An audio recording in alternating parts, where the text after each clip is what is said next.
What's up, and welcome to Lines of Scrimmage, the show where we talk football and you make money. Brought to you by FanDuel. It's Divisional round weekend, best weekend of the NFL season. We're going to break down all the games for you.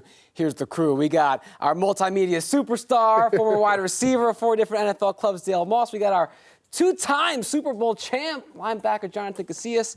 And this guy who won the St. Bernadette's Church League 8th grade Best Sportsmanship Award back in '99, Mike Janelle. You guys got tough resumes to compete against, let me tell you. We're going to get to all 4 games this weekend, but we're going to start, guys, with a team that none of us expected to still be talking about at the beginning of the year, the New York Giants. At Philly, 7.5-point dogs. They were 150-1 odds preseason to win the Super Bowl. Now they got a chance to knock off the #1 seed in the NFC. And if you're playing the drinking game, now's the time you sip, because everyone's been talking about it all week. I got to say it, too. The Giants are 6-0 since 1990 against #1 seeds. It's a great stat. Jonathan, you played for this organization. You know what the Philly rivalry is like. You've been following this team all year long. How do they keep it close? And what do they got to do to make it 7-0? I think, number one, the Giants have to establish a run. You know, I think Saquon Barkley has to be a vital part of this offense. Last week against the Vikings, Daniel Jones took over the game. He did a lot on the ground against the Minnesota's defense. I think tomorrow, Saturday, has to be a Saquon Barkley type of game where they establish a run and stick with the run all game. And I think probably even more important than that, you got to be able to protect Daniel Jones. Give Evan Neal some help, because he's kind of struggled this year coming back from that knee injury, and then you got to be able to get that ball downfield against this defense. You know, this is a tough defense. 70 sacks on the year. Talking about the Philadelphia Eagles, so the Giants got to be able to slow those guys down a little bit. Dale, people have been spending all week talking about the Giants, how great they looked last week. Philly had that week off. Jalen Hurts still coming back. Are we forgetting how good this team is? I mean, I think people are not giving Philly enough credit for how good they've been this entire season. But the fact of the matter is, whenever you play a team 3 times, it's very, very difficult to have as much success as you've had earlier. They've had earlier in the season, and the margin for error is a lot smaller. But it's hard to ignore Philadelphia's body of work this season. I love the Giants, I really do, but I think Philly's going to take this game. And 3 times, not just this season, but in the last 7 weeks. 3 times exactly. They're playing in less than 2 months. It's insane. So you're saying Philly, and we're going to come back to your pick on this game officially. I got Philly a little bit later. But Dale's rocking with the Birds. We're going to break this game down even more, and we'll go now to the over-under, which is 48.5 points. Last week, the 6 games on Wild Card Weekend, 5 of them, the over hit. And the one that didn't missed by half a point. How do you see this game playing out? Is it going to be high scoring, or is this going to be more of a grind? Dale? I'm going to go with the under on this game. And the main reason I'm going with the under is because the New York Giants rush the football so well, and they're going to have to run the ball very effectively in order to win this game. And if it comes into airing it out, that is not the New York Giants game. So I think that they're going to really try to control the time on the clock, and they're going to keep Philly off the field as much as possible. Yeah, you're nodding a lot. No, I agree. I think if the score remains low for both sides, I think that advantage goes to the Giants. Definitely. If you get into a passing situation against this Philadelphia defense, like I said, it'd be a long day for the New York Giants. So I think they keep it close. I think they keep it tight. And like he said, they're going to run the ball a lot, try to establish that physical presence, and play really good defense against this Philadelphia offense. Only 6 teams in the league this year had more than 50% overs, and Philly was one of them. And they're 6-3 at home. So, but playoff football is it's a much different ball game. Yeah, it's a whole different beast. All right, let's get some props. You guys want to pop on some props? Let's do it, baby. All right, let's do it. We're talking about the rush game a lot. So the rushing props are set as follows. Daniel Jones, we had 78 yards on the ground last week. He's at 44.5. Jalen Hurts, 51.5 on the other side. And then Saquon leading the way at 69.5. He only had 53 yards on the ground last week. Are you seeing anything you like here, or which one of these is I love the prop bets for the Giants, of course. Look, I'm a little biased. Let's throw it out there. As you know, you should be. we know these things, right? But I do watch the Giants a lot, just like I watch the NFC East a lot. And look, the Giants are a great rushing team. Daniel Jones took over the game last week against Minnesota with over 70 rushing yards, right?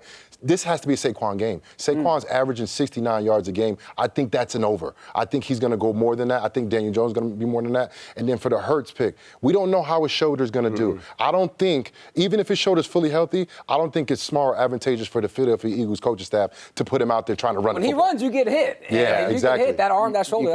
You can't have Jalen Hurts out, and they're not going to do as many designed runs as they traditionally would do. So I think I'm definitely taking the under from that standpoint. But when it comes to the Giants, I'm going to go over both ways. Daniel Jones had 17 rushes last week, and a lot of those were designed runs. He's one of the most mobile quarterbacks in the league that no one gives him credit for. And then Saquon, he has to have a big game, and I think he's going to really show out this week, and it favors the Giants to run the ball well this game. I like this too. We're going to get to that in the same game parlay in a second. But first, let's go to the air. We're talking about the ground game a lot. You got two quarterbacks that are going to have to throw at some point. And your over-unders for Jalen Hurts, you got 243.5 yards in the air. Daniel Jones, 213.5. That's because Philly gave up the fewest passing yards to quarterbacks per game in the league this year, just 180 per. But Daniel Jones didn't play against them that Week 18 game, and he left early when they got blown out back in Week 14. So how are you guys seeing the arms of these guys playing, and where should we put our money there? Well, like I said earlier, I think this has to be establish a run game for the New York Giants if they want success.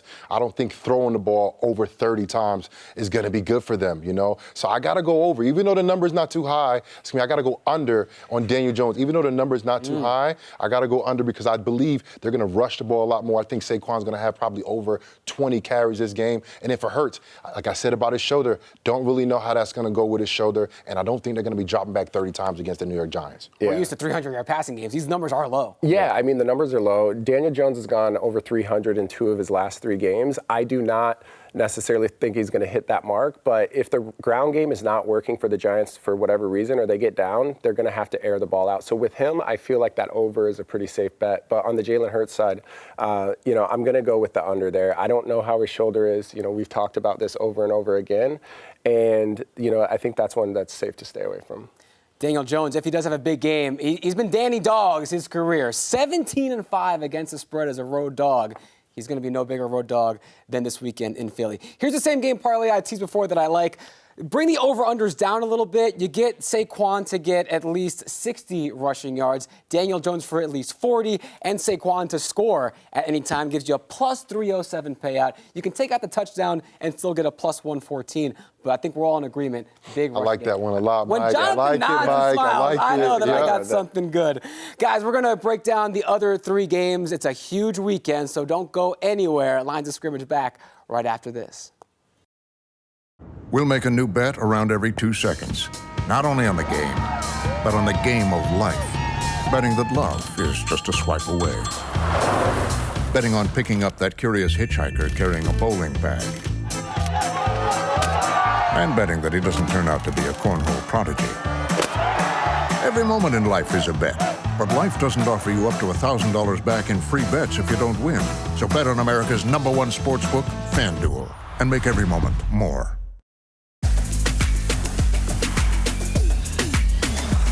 We're back on Lines of Scrimmage, brought to you by FanDuel with Dale and Jonathan. I'm Mike, talking NFL Divisional round.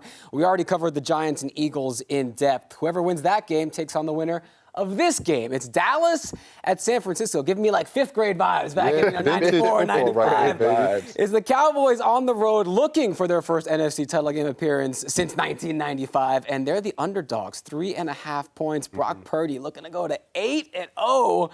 Dale, what's your confidence level in the rookie and all his toys? Because you've been a huge Niners guy where I all stand. year. This is one of my favorite teams to get to the Super Bowl. And the reason that I see the spread the way it is simply because Purdy is playing quarterback. But if you watch last week's game, they have people open all over the field all game. So I don't think that people are giving San Francisco enough credit, in all honesty. And I see them taking this game. They're one of my favorites to win the Super Bowl. He's only played one top 12 defense, Purdy. He hasn't faced a lot of tough defenses. Does Cinderella become the pumpkin now? Possibly, yes, because this Dallas Cowboys front four and what they can do against passers of the football, as Brock Purdy is a quarterback, they can get after him. We saw them beat a fully healthy Eagles team, right? We saw them do all kind of tremendous things throughout the season defensively, and the 49ers actually have the #1 defense in the NFL. So not only I think the Cowboys keep it close, they can possibly win this game.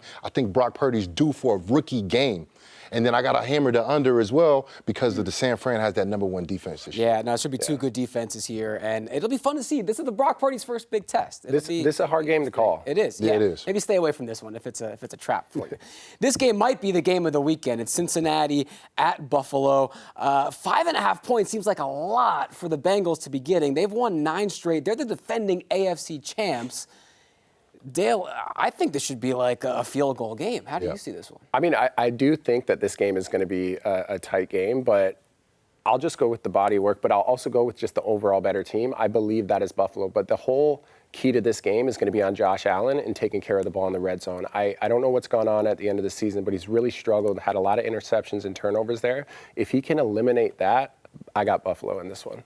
Yeah, this is the DeMar Hamlin Bowl, right? Yeah. This is the DeMar Hamlin Bowl. So, look, I think the Bills, they kind of have, like, destiny on their side, but then the Bengals have Joe Burrow. Yeah. You know, He's the truth. really tough. He's really tough to beat, no matter who's blocking for him. Last year, he got sacked 20 times during the playoffs. This year, they got a couple old linemen out, but I just think Joe Burrow's that guy. His window is when he's here, and he's live. So I think it's going to be tough for the Bills to go ahead and beat this team. Not only just cover, I think it's going to be tough for them to beat them. I think the Bengals will go in there and beat the Bills. A lot of good value on Cincinnati for all the reasons these guys mentioned. Then the last game, it feels like the runt of the pack. It's the Jags at the Chiefs. It is. Yeah, 8.5 is the big spread. These teams met back in Week 10, and KC won by 10. Jacksonville came back from down 27-0 last week, but the Chiefs are not the Chargers. They are not LA. No. Doug Peterson, though, 6-0 against the spread as a playoff dog in his career. Jonathan, you're not buying it. No, I'm not. Look, the Chiefs are by far the most talented team on the AFC with the most talented quarterback in the NFL and Patrick Mahomes. And Steve Spagnuolo's defense always plays well in the playoffs. So, look, I think it's going to be an under. I don't think these teams are going to score a lot because Jaguars' defense was pretty solid this year. It's a high number, 52.5. But Yeah, I do think the Chiefs will cover. You too? Yeah, I'm honestly the same exact way. I think it's the under. This is a high number. But I do think that the Chiefs are going to cover. You know, they aren't playing the Chargers. Trevor Lawrence cannot have the mistakes he's had, but you're going against one of the most explosive offense in the league. And I think that's just going to wear on the Jags over a period of time. I think we're all already looking forward to either Chiefs-Bengals or Chiefs-Bills next weekend. Yep. Sorry, Duval. We love you guys. All right, best bets, guys. Let's wrap this up quick. And, Dale, you're going back to that Niners game, and one guy in particular you think is going to be big time. Yeah, I mean, it's Kittle, and I think this is a safe bet. It's plus 140 if he scores a touchdown anytime. And of the last 5 games, Brock Purdy has passed for 12 touchdowns. 7 of those have been to Kittle. And if you're feeling really lucky, it's plus 800 for him to score the first touchdown of the game. Which, All right, a little extra sauce Hey, on I there. throw a little something on that. Buy There, a those little Buffalo something wings. on Come that. Super Bowl Kittle time. You gotta flavor do on it. that thing. And Jonathan, in the last 20 years, road teams that missed the playoffs the year before are 26-12 against the spread. That would be the G-men this week, and you're saying ride them, baby. Yeah, you got to take them. Look, they're playing the same team 3 times. I think this is an ascending New York Giants team and a descending Philadelphia Eagles team, especially because of Jalen Hurts' injury.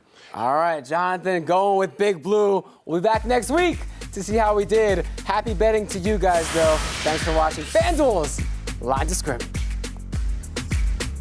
We'll make a new bet around every 2 seconds. Not only on the game, but on the game of life. Betting that love is just a swipe away. Betting on picking up that curious hitchhiker carrying a bowling bag.